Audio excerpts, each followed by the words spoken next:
आज हम बात करेंगे एक ऐसे बिजनेस की जिसमें लगभग ना के बराबर इन्वेस्टमेंट से आप बिजनेस स्टार्ट कर सकते हैं और अपनी क्षमता के हिसाब से महीनों के लाखों रुपए कमा सकते हैं। क्षमता इसलिए बोला क्योंकि ये डिपेंड करता है आपकी भूख और आपकी मेहनत पर। आज हम जिस बिजनेस की बात कर रहे हैं उसका नाम है लोन डीएसए बिजनेस। इस बिजनेस में आप लोगों को लोन लेने में सहायता करके महीने के लाखों रुपए कमा सकते हैं। तो चलिए समझते हैं लोन डीएसए बिजनेस क्या है और जानते हैं इस बिजनेस को करने का स्टेप बाय स्टेप तरीका। इस पूरे प्रोसेस को हमने 7 स्टेप्स में डिवाइड कर दिया है। पहला, व्हाट इज लोन डीएसए। दूसरा, टाइप्स ऑफ लोन्स। तीसरा, registration process with bank NBFCs. चौथा, बिजनेस ऑपरेशंस। पांचवा, कमीशन और इंसेंटिव्स।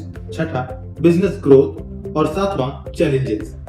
तो आइए सबसे पहले बात करते हैं स्टेप 1 की और समझते हैं कि ये लोन डीएसए क्या है। डीएसए का फुल फॉर्म होता है डायरेक्ट सेलिंग एजेंट। डीएसए का काम होता है बैंक या एनबीएफसी के लिए पोटेंशियल कस्टमर्स को खोजना जो कि लोन लेना चाहते हैं। डीएसए इन लीड्स को बैंक को ट्रांसफर करता है ताकि लोन की कार्रवाई स्टार्ट हो सके और कस्टमर का लोन सक्सेसफुल होने पर बैंक डीएसए को पे आउट या कमीशन प्रोवाइड करता है। पर बैंक की भी कुछ एक्सपेक्टेशंस हैं डीएसए से, जैसे पहला, डीएसए कंप्लीटेड एप्लीकेशन फॉर्म और पूरे डॉक्यूमेंट्स की फाइल बना के बैंक को सबमिट कर दे, और दूसरा, डीएसए कस्टमर्स के पेपर्स और डॉक्यूमेंट्स की एक प्राइमरी चेक कर ले कि डॉक्यूमेंट जेन्युइन है कि नहीं। अब बात करते हैं रजिस्ट्रेशन प्रोसेस की। सभी बैंक के अपने अपने रजिस्ट्रेशन प्रोसेस होते हैं, बट कुछ कॉमन प्रोसेस हैं जो मैं आपको बता देता हूँ। जैसे बैंक के डीएसए एप्लीकेशन फॉर्म को बैंक से या ऑनलाइन उनकी वेबसाइट से डाउनलोड कर सकते हैं और पूरा भर के नेसेसरी डॉक्यूमेंट के साथ आप सबमिट कर सकते हैं। कुछ बैंक की वेबसाइट पे आपको एक कॉन्टेक्ट फॉर्म फिल करना होगा, फिर आपको बैंक से कॉल आ जाएगी और बाकी का प्रोसेस वो आपको समझा देंगे। अच्छा, एक बात ध्यान रखिएगा, कुछ बैंक जैसे एचडीएफसी एक्सपीरियंस भी मांगती है, तो वो आपको ध्यान रखना पड़ेगा। बाकी इस बारे में डिटेल में हम बिजनेस ऑपरेशंस में बात करेंगे। आपके कंप्लीटेड एप्लीकेशन फॉर्म के सबमिट होने के बाद बैंक आपका बैकग्राउंड चेक करवाती है कि कोई फ्रॉड या क्रिमिनल रिकॉर्ड्स तो नहीं है। इसके साथ साथ आपके ऑफिस और घर का एड्रेस वेरिफिकेशन भी करवाती है। अगर सब कुछ सही रहता है तो बैंक आपसे डीएसए रजिस्ट्रेशन एग्रीमेंट साइन करवाती है और आपको एक डीएसए कोड अलॉट हो जाता है और आप एलिजिबल हो जाते हैं लोन प्रोसेस करने के लिए।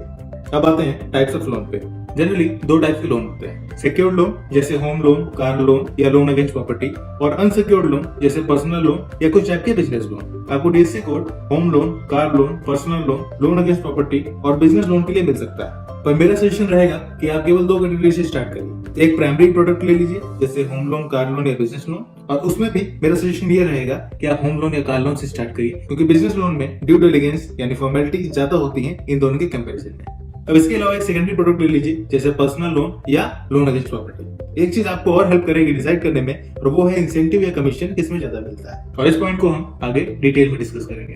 अब आते हैं बिजनेस ऑपरेशंस पे। देखिए, बहुत से लोग जो ये वीडियो देख रहे होंगे उनके पास ना तो एक्सपीरियंस होगा और ना ही ऑफिस स्पेस, जो कि कई बैंक्स की रिक्वायरमेंट होती है। तो मेरा सजेशन ये है कि आप 6 महीने से लेकर 1 साल तक पहले किसी बड़े डीएसए एजेंट के साथ जुड़िए और बिजनेस की बारीकियों को समझिए। देखिए, कोई भी बिजनेस करना है तो एक बात के लिए मेंटली प्रिपेयर हो जाइए कि समय लगेगा, और कम से कम 3 साल का टाइमलाइन बना लीजिए।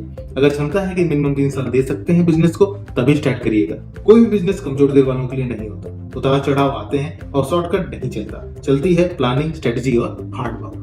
तो अगर आप मेंटली प्रिपेयर्ड हैं इस चीज के लिए, तभी बिजनेस स्टार्ट करिएगा, वरना जाइए नौकरी करिए।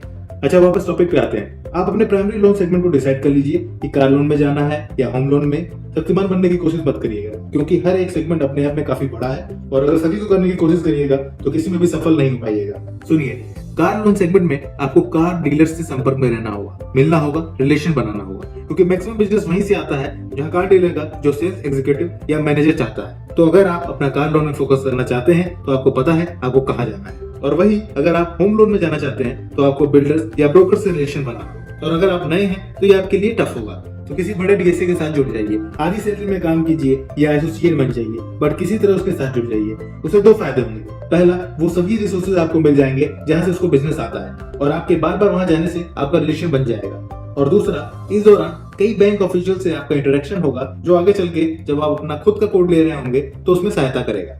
ध्यान रहे, बिजनेस में पैसे से ज्यादा इंपॉर्टेंट आदमी होते हैं, क्योंकि अगर आपको सही आदमियों का सपोर्ट मिल जाए तो पैसे तो अपने आप आएंगे। इस फेज को आप ट्रेनिंग फेज भी समझ सकते हैं, और ट्रेनिंग किसी भी नए बिजनेस के लिए बहुत जरूरी होता है। तो अगर आप इस फेज को अच्छे से कंप्लीट कर लेंगे तो आपको बिजनेस की क्लैरिटी आ जाएगी कि बिजनेस कैसे होता है, और आप आसानी से अपना बिजनेस स्टार्ट कर सकते हैं। अब आ जाते हैं कमीशन और इंसेंटिव्स पर। होम लोन 0.20% से 0.75%, कार लोन 1.25% से 2.25% तक, बिजनेस लोन 2% से 3% तक, पर्सनल लोन 1% से 3% तक। अगर आप ओवरऑल देखेंगे तो सबसे कम कमीशन होम लोन में मिलता है और सबसे ज्यादा कमीशन कार, बिजनेस या पर्सनल लोन में मिलता है। पर एक बात ध्यान रखिएगा, होम लोन का टिकट साइज बड़ा होता है। जैसे अच्छे फ्लैट्स आपको मेट्रो सिटीज में 50 लाख से 2 करोड़ तक मिलते हैं। अगर आप 1 करोड़ का होम लोन करते हैं और आपका 0.5% ही कमीशन है, तभी भी आपको केवल एक लोन करने पर 50,000 की इनकम होती है। अगर महीने के 4-5 फाइल करने पर 3 करोड़ का भी बिजनेस हो जाता है तो आप 1.5 लाख की इनकम सिक्योर कर लेते हैं। और ये एक ऐसा बिजनेस है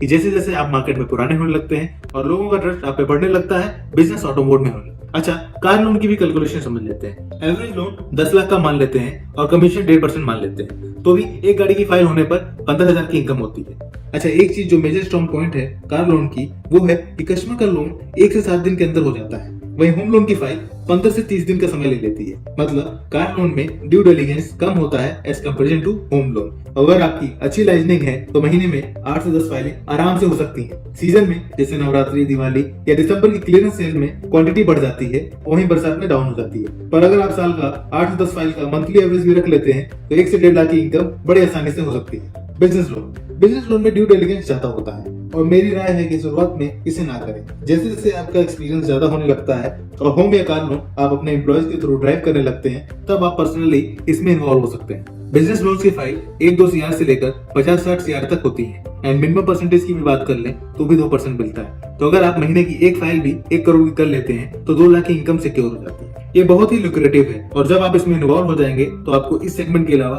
कोई और सेगमेंट समझ में नहीं आएगा, बट इसको इनिशियली नहीं करना है। पर्सनल लोन, अच्छा पर्सनल लोन को सेकेंडरी रखिएगा, ये आपको खर्चे निकालने में मदद करेगा। जनरली लोग 1 से 5 लाख तक का पर्सनल लोन लेते हैं और ये आसानी से मिल जाता है अगर कस्टमर सैलरीड है और उसका क्रेडिट स्कोर अच्छा है। अगर केवल 2% का ही मार्जिन ले लें और केवल 5 लाख का ही बिजनेस काउंट कर लें तभी भी 10,000 हो जाता है, जो आपके तेल पानी का खर्चा निकाल देगा। अच्छा, कुछ लोग ऐसे भी हैं जो केवल इसी पे फोकस करते हैं और महीने का 50-60 लाख का बिजनेस करते हैं। शादी के सीजन में लोग पर्सनल लोन लेते हैं। कई बार बैंक्स डॉक्टर्स एंड सैलरीड के लिए स्पेशल ऑफर भी निकालते हैं। पर मेरा सजेशन रहेगा कि पर्सनल लोन को सेकेंडरी ही रखिएगा और होम लोन या कार लोन में से किसी एक को प्राइमरी टारगेट बनाइएगा। अच्छा, आप बात कर लेते हैं बिजनेस ग्रोथ की। आपने बिजनेस स्टार्ट कर दिया है एंड इनकम भी आ रही है, पर सेटिस्फेक्शन नहीं होना चाहिए क्योंकि अब समय है इसे ग्रो करने का। आपके डीएससी बिजनेस को ग्रो करने के लिए हम कुछ ऑप्शंस पे काम कर सकते हैं। पहला, सोर्सिंग एंड लाइजनिंग। दूसरा, advertising. Sourcing and liaisoning, new business lead generation के लिए आपको डेली सोर्सिंग करना होगा। अगर आप होम लोन में हैं तो आपको डेली किसी न किसी रियल एस्टेट एजेंट या बिल्डर के पास जाना होगा। अगर आप कार लोन में हैं तो आपको डेली किसी न किसी कार डीलर से मिलना होगा और आप एक फाइल की डिमांड रखेंगे और अपने आप को साबित करेंगे कि आपसे अच्छी सर्विस कोई नहीं दे सकता। दूसरा ऑप्शन है एडवर्टाइजिंग का। एडवर्टाइजिंग के लिए आप social media ads, classified newspaper ads, Google AdWords, Google My Business, pamphlets and banners की हेल्प ले सकते हैं। अच्छा, आप बात कर लेते हैं चैलेंजेस की।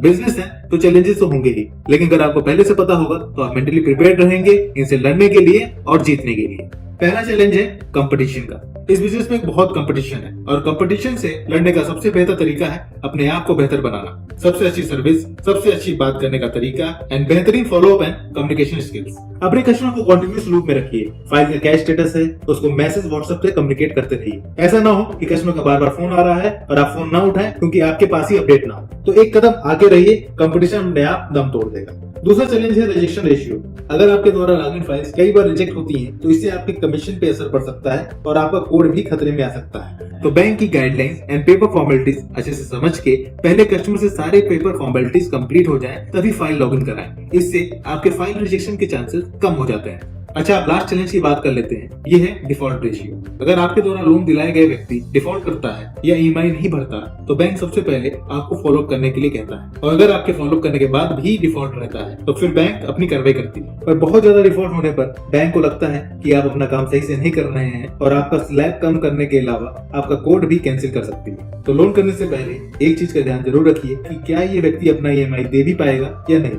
क्योंकि कई बार कई लोन एजेंट फर्जी कागज लगा के लोन तो दिलवा देते हैं और बाद में लोन डिफॉल्ट हो जाता है। तो आप ऐसा काम कतई मत करिएगा और पूरी ईमानदारी से अपना काम करिएगा और देखिएगा कि धीरे धीरे कैसे आप सफलता की नई बुलंदियों को छूते हैं। तो इसी के साथ हम अलविदा लेते हैं और जल्दी मिलते हैं अपने नेक्स्ट वीडियो में। अगर आपको लोन डीएससी बिजनेस से रिलेटेड कोई भी क्वेरी है तो आप नीचे कमेंट बॉक्स में पूछ सकते हैं। मैं सभी कमेंट्स का जवाब देता हूँ। Thank you.